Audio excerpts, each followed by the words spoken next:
Let's take a minute to talk about what this and num does. You'll notice I commented out this line here, these two lines, that's fine. And I just included this println and num.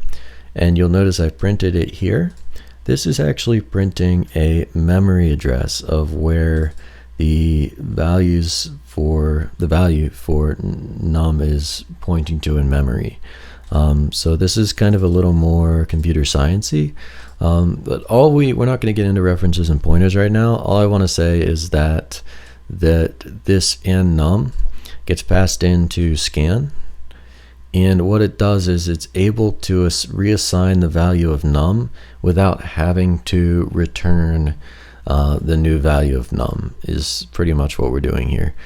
So what we're going to say for now is we're passing in and num, which is this memory address where the value is stored, and because we're doing that, it's able to reassign this num value without having to return anything.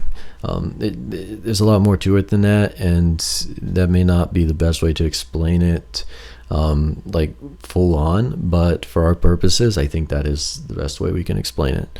So that's why we need to pass in and num to the scan function, and I passed it into print here just to show you that it's pointing at a memory address.